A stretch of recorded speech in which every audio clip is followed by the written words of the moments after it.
Hello, Internet! It's 8 o'clock. It's time for Book 5 in the Oz series. This one's called The Road to Oz. Oh, Arthur says hi. This one introduces a whole lot of new characters. It actually has a much larger title if you open up the book. The larger title with the little semicolon thing after it. This book is called The Road to Oz, in which is related how Dorothy Gale of Kansas, the Shaggy Man, Button Bright, and Polychrome the Rainbow's Daughter met on an enchanted road and followed it all the way to the marvelous land of Oz. So I'm kind of glad they didn't include all of that in the name, because that's going to make typing out the book title really long when I have to enter it into YouTube. But we're going to start. It sounds like a whole bunch of new characters we've never met before, so brand new voices. I don't know what those are going to sound like yet. But the book starts with one of those new voices talking. So, Chapter 1, The Way to Butterfield. "Please, miss," said the Shaggy Man, "can you tell me the road to Butterfield?" Dorothy looked him over. Yes, he was Shaggy all right, but there was a twinkle in his eye that seemed pleasant. "Oh, yes," she replied, "I can tell you, but it isn't this road at all."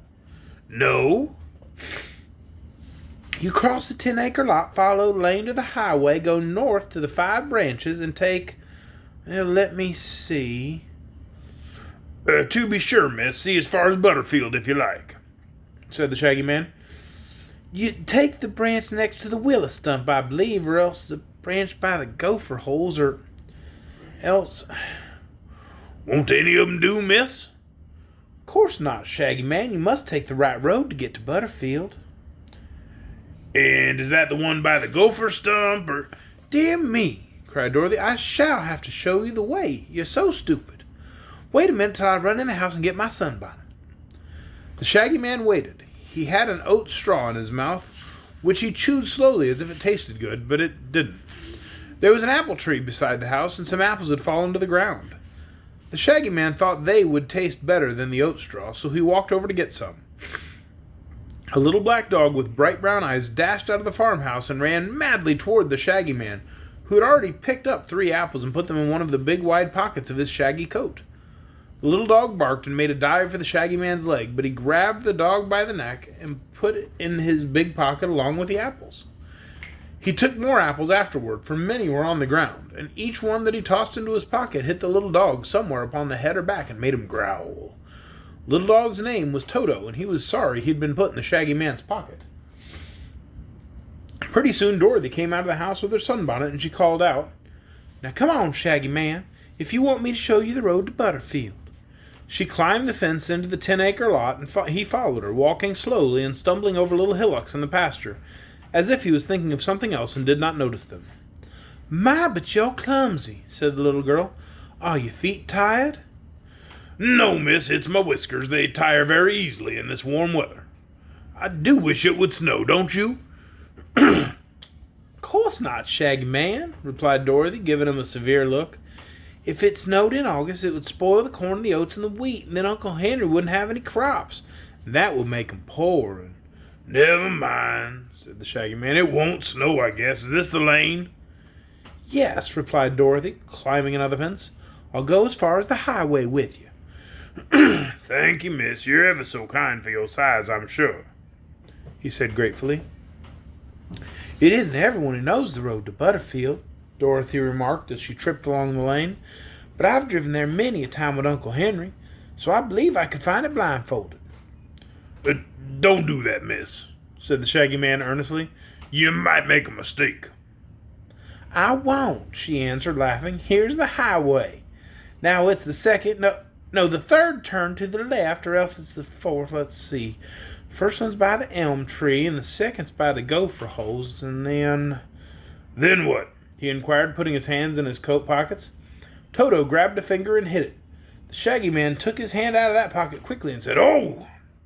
Dorothy did not notice. She was shading her eyes from the sun with her arm, looking anxiously down the road. "Oh, come on," she commanded. "It's only a little way farther. I may as well show you." After a while they came to the place where 5 roads branched in different directions. Dorothy pointed to one and said, "That's it, Shaggy Man." I'm much obliged, miss, and he started along another road. Well, not that one, she cried. You're going wrong. Well, I thought you said that other was the road to Butterfield, said he, running his fingers through his shaggy whiskers in a puzzled way. Well, so it is. But I don't want to go to Butterfield, miss. You don't? Course not. I wanted you to show me the road, so I shouldn't go there by mistake. Oh, where do you want to go, then? I'm not particular, miss. This answer astonished the little girl, and it made her provoked, too, to think she had taken all this trouble for nothing. There are a good many roads here, observed the shaggy man, turning slowly around like a human windmill. Seems to me a person could go most anywhere from this place.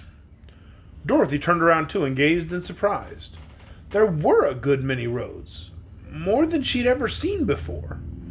She tried to count them, knowing there ought to be 5, but when she had counted 17, she grew bewildered and stopped. For the roads were as many as the spokes of a wheel and ran in every direction from the place where they stood. So if she kept on counting, she was likely to count some of the roads twice. Dear me, she exclaimed, there used to be only 5 roads, highway and all. And now why... Where's the highway, Shaggy Man? Can't say, miss, he responded, sitting down upon the ground as if tired with standing. Wasn't it here a minute ago? Well, I thought so, she answered, greatly perplexed. And I saw the gopher holes, too, in the dead stump, but they're not here now. These roads are all strange, and what a lot of them there are. Where do you suppose they all go to? Roads, observed the shaggy man, don't go anywhere. They stay in one place if folks can walk on them. He put his hand in his side pocket and drew out an apple, quick before Toto could bite him again. The little dog got his head out this time and said, "Meow!" so loudly that it made Dorothy jump. Oh, Toto, she cried, where'd you come from? I brought him along, said the shaggy man. What for? She asked. To guard these apples in my pocket, miss, and no one would steal them. With one hand, the shaggy man held the apple, which he began eating, while the other hand he pulled Toto out of his pocket and dropped him to the ground. Of course, Toto made for Dorothy at once, barking joyfully at his release from the dark pocket. When the child had patted his head lovingly, he sat down before her, his red tongue hanging out one side of his mouth, and looked up into her face with his bright brown eyes, as if asking what they should do next. Dorothy didn't know. She looked around her anxiously for some familiar landmark, but everything was so strange. Between the branches of many roads were green meadows and a few shrubs and trees, but she couldn't see anywhere the farmhouse from which they had just come, or anything she had ever seen before except the shaggy man and Toto. Beside this, she had turned around and around so many times trying to find out where she was that now she couldn't even tell which direction the farmhouse ought to be in. And this began to worry her and make her feel anxious. I'm afraid, Shaggy Man, she said with a sigh, that we're lost. That's nothing to be afraid of, he replied, throwing away the core of his apple and beginning to eat another one. Each of these roads must lead somewhere. It wouldn't be here. So what does it matter? Well, I want to go home again, she said. Why don't you? Said he. I don't know which road to take. That is too bad, he said, shaking his shaggy head gravely. I wish I could help you, but I can't. I'm a stranger in these parts. Seems if I were too, she said, sitting down beside him. It's funny. A few minutes ago I was home, then I just came to show you the way to Butterfield. So I shouldn't make a mistake and go there. And now I'm lost myself and don't know how to get home. Have an apple, suggested the shaggy man, handing her one with pretty red cheeks. Well, I'm not hungry, said Dorothy, pushing it away. But you may be tomorrow, and then you'll be sorry you didn't eat the apple, said he. If I am, I'll eat an apple then, promised Dorothy. Perhaps there won't be any apple then, he returned, beginning to eat the red-cheeked one himself. Dogs sometimes can find their way home better than people. Perhaps your little dog can lead you back to the farm. Will you, Toto? Said Dorothy. Toto wagged his tail vigorously. All right, said the little girl, let's go home.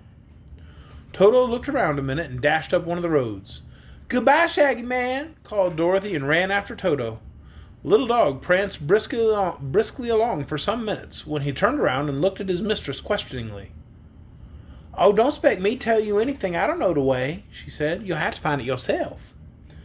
But Toto couldn't. He wagged his tail and sneezed and shook his ears and trotted back where they had left the Shaggy Man. From here he started along another road, then came back and tried another, but each time he found the way strange and decided it would not take them to the farmhouse. Finally, when Dorothy had begun to tire with chasing after him, Toto sat down panting beside the Shaggy Man and gave up. Dorothy sat down too, very thoughtful. The little girl had encountered some queer adventures since she came to live at the farm, but this was the queerest of them all. To get lost in 15 minutes so near to her home and in the unromantic state of Kansas was an experience that fairly bewildered her. "Will your folks worry?" asked the Shaggy Man, his eyes twinkling in a pleasant way. "I suppose so," said Dorothy with a sigh. "Uncle Henry says there's always something happening to me. But I've always come home safe at the last, so perhaps he'll take comfort and think I'll come home safe this time." "I'm sure you will," said the Shaggy Man, smiling, nodding at her. "Good little girls never come to any harm, so you know. For my part, I'm good too, so nothing ever hurts me." Dorothy looked at him curiously. His clothes were shaggy, his boots were shaggy and full of holes, and his hair and whiskers were, well, shaggy. But his smile was sweet and his eyes were kind. "Why didn't you want to go to Butterfield?" she asked. "'Cause a man lives there who owes me 15 cents. And if I went to Butterfield and he saw me, he'd want to pay me the money. I don't want money, my dear." "Well, why not?" she inquired. "Money," declared the Shaggy Man, "makes people proud and haughty. I don't want to be proud and haughty. All I want is to have people love me, and as long as I own the love magnet, everyone I meet is sure to love me dearly." "The love magnet? Why, what's that?" "I'll show you if you won't tell anyone," he answered in a low, mysterious voice. "There isn't anyone to tell except Toto," said the little girl. The Shaggy Man searched in one pocket, carefully, and in another pocket, and in a third. At last, he drew out a small parcel wrapped in crumpled paper and tied with a cotton string. He unwound the string, opened the parcel, and took out a bit of metal shaped like a horseshoe. It was dull and brown and not very pretty. "This, my dear," said he impressively, "is the wonderful love magnet. It was given to me by an Eskimo in the Sandwich Islands, where there are no sandwiches at all, and as long as I carry it, every living thing I meet will love me dearly." "Well, why didn't the Eskimo keep it?" she asked, looking at the magnet with interest. "He got tired of being loved and longed for someone to hate him. So he gave me the magnet. The very next day a grizzly bear ate him." "Well, wasn't he sorry then?" she inquired. "He didn't say," replied the Shaggy Man, wrapping and tying the love magnet with great care and putting it away in another pocket. "But the bear didn't seem sorry a bit," he added. "Did you know the bear?" asked Dorothy. "Yeah, we used to play ball together in the Caviar Islands. Bear loved me because I had the love magnet. I couldn't blame him for eating the Eskimo, because it was his nature to do so." "Once," said Dorothy, "I knew a hungry tiger who longed to eat fat babies, because it was his nature to. But he never ate any because he had a conscience." "His bear," replied the Shaggy Man with a sigh, "had no conscience, you see." The Shaggy Man sat silent for several minutes, apparently considering the cases of the bear and the tiger, while Toto watched him with an air of great interest. Little Dog was doubtless thinking of his ride in the Shaggy Man's pocket and planning to keep out of reach in the future.